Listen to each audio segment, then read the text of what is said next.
Hi friends, welcome to Radha Manohari vlogs. మన హైదరాబాద్కు దగ్గరలోనే ఉన్న ఒక శక్తివంతమైన శివాలయాన్ని ఈరోజు మీకు చూపిస్తున్నాను.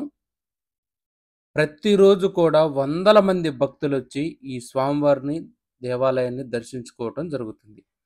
అంతేకాకుండా మనం ఏదైతే కోరిక అనుకున్నామో ఆ కోరిక నెరవేరుతుందో లేదో ఈ శివాలయంలోకి వస్తే మనకు తెలిసిపోతుంది. అత్యంత శక్తివంతమైన శివాలయం ఇది. ఈ దేవాలయం రంగారెడ్డి జిల్లా శంకరపల్లి మండలం చందప్ప అనే గ్రామంలో ఉంటుంది. ఈ దేవాలయంలో బ్రహ్మసూత్ర సహిత మరకత శివలింగం భక్తులకు దర్శనమివ్వటం జరుగుతుంది. బ్రహ్మసూత్రం ఉన్న శివలింగమే చాలా శక్తివంతమైంది.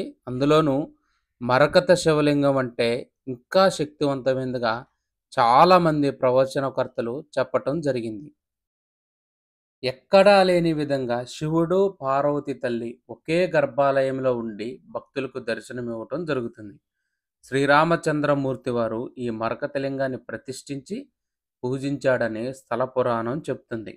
తర్వాత చాళుక్యుల కాలంలో ఇక్కడ ఒక దేవాలయం నిర్మించి అంగరంగ వైభవంగా స్వామివారికి పూజలు నిర్వహించేవాళ్ళంట. కాలక్రమేణా మూసీ నది వరదలు రావటం వల్ల ఈ దేవాలయం, ఈ స్వామివారు మరుగున పడిపోవటం జరిగింది. కానీ ఈ గ్రామస్తులందరూ కూడా సంకల్పించుకొని ఈ స్వామివారిని మూసీ నది ఒడ్డున బయటికి చేర్చి ఇప్పుడు మీరు చూస్తున్న ఈ దేవాలయాన్ని కట్టి పూజలు నిర్వహించడం జరుగుతుంది. అత్యంత శక్తివంతమైన దేవాలయం. ఒక్కసారి దర్శించుకుంటే 100 సార్లు దర్శించుకున్నంత ఫలితం.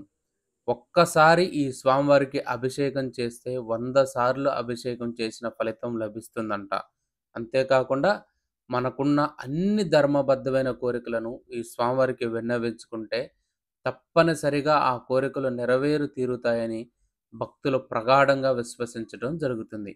అందుకోసమే ప్రతిరోజు కూడా ఈ చుట్టుపక్కల గ్రామస్తులే కాకుండా హైదరాబాద్ నుంచి కూడా వచ్చి ఈ స్వామివారిని దర్శించుకోవడం జరుగుతుంది.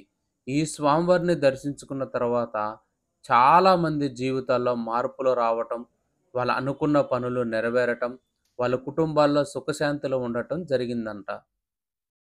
ఇది ఒక గ్రామంలో ఉన్న ఒక శివాలయం.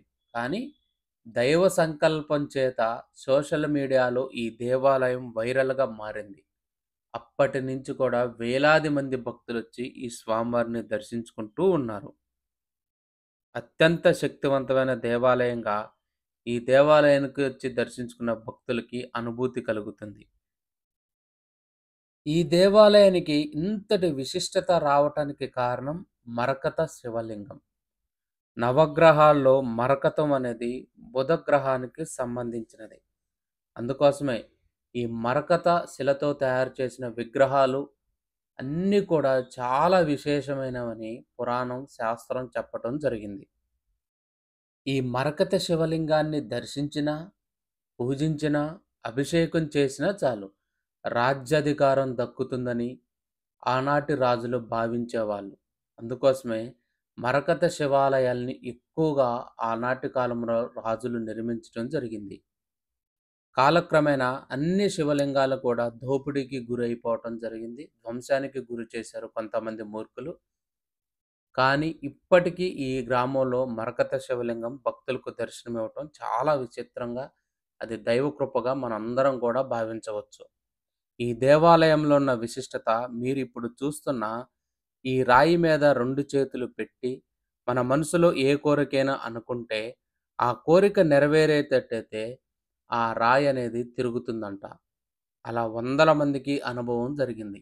మీరు ఎంత ప్రయత్నం చేసినా కోరిక నెరవేరకపోతే ఈ దేవాలయానికొచ్చి ఈ కాలభైరవుడి ఎదురుగా ఉన్న ఆ రాతిపైన 2 చేతులు ఆనించి మన మనసులో ఉన్న కోరికను స్వామివారికి విన్నవించుకొని ఆ 2 చేతులు రాతి మీద పెడితే అది కుడివైపుకి తిరుగుతుంది. అలా తిరగటం చేత మన కోరిక 100కి 100% నెరవేరుతుందంట. ఇక్కడున్న కాలభైరవుడు కాలానికి అధిపతి. మీరిప్పుడు చూస్తున్న ఈ శిల్పాలు కూడా పురాతనమైన కాలమైన శిల్పాలే. ఆనాడు చాళుక్యులు చేపించిన శిల్పాలివి. నవగ్రహ దోషాలు, సర్పదోషాలు కూడా తొలగిపోతాయి. ఆ రాతిని మీకు చూపిస్తాను చూడండి. ఒక భక్తురాలు ఈ రాయిని పట్టుకోవటం జరిగింది. ఆమె మనసులో ఉన్న కోరిక నెరవేరుతుంది అనేందుకు సంకేతకంగా మీరిప్పుడు చూస్తున్నారు కదా! ఆ రాయి చూడండి గుండ్రంగా తిరిగి వస్తుంది. ఏ కోరికైనా సరే నెరవేరుతుందో లేదో ఈ దేవాలయానికొస్తే ఇట్టే తెలిసిపోతుంది. అంతేకాకుండా ఇప్పుడు మీరు చూస్తుంది ఒక బాణ శివలింగం. ఈ దేవాలయంలో ప్రతిష్ఠించటానికే ఈ గ్రామస్తులు ఇక్కడికి తీసుకురావటం జరిగింది. అయితే ప్రతిష్ఠ చేయటం లేట్ అవ్వటం చేత కాలభైరవుడి దగ్గర ఈ బాణలింగాన్ని పెట్టారు. ఒక భక్తుడు ఎంతో తీవ్రమైన బాధతో ఈ స్వామివారిని దర్శించుకొని, ఈ కాలభైరవుడి ఎదురుగా ఉన్న ఈ శివలింగం పైన చేతులు పెట్టి, "నా కోరిక నెరవేరుతుందో లేదో చెప్పు" అని ప్రార్థించడం జరిగింది. విచిత్రంగా ఆ శివలింగం కుడివైపుకి తిరిగింది. తొందరలోనే అంటే నెలల వ్యవధిలోనే అతని కోరిక నెరవేరటం జరిగింది.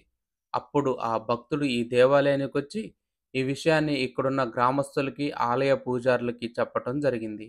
అప్పటినుంచి అందరు భక్తులు కూడా తమ కోరిక నెరవేరుతుందో లేదో ఆ బాణ శివలింగం పైన చేతులు పెట్టి తెలుసుకోవటం జరుగుతుంది.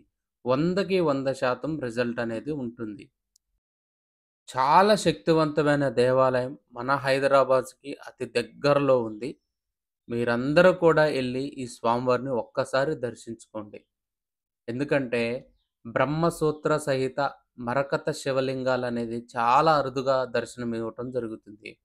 అత్యంత శక్తివంతమైన దేవాలయంగా ఈ గ్రామస్తులు, భక్తులు భావించటం జరుగుతుంది.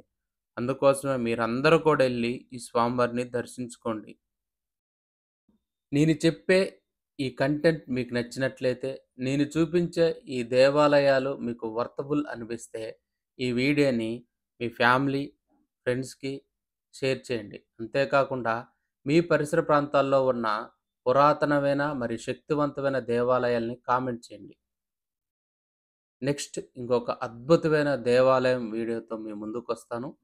మీ Radha Manohari vlogs. Bye friends.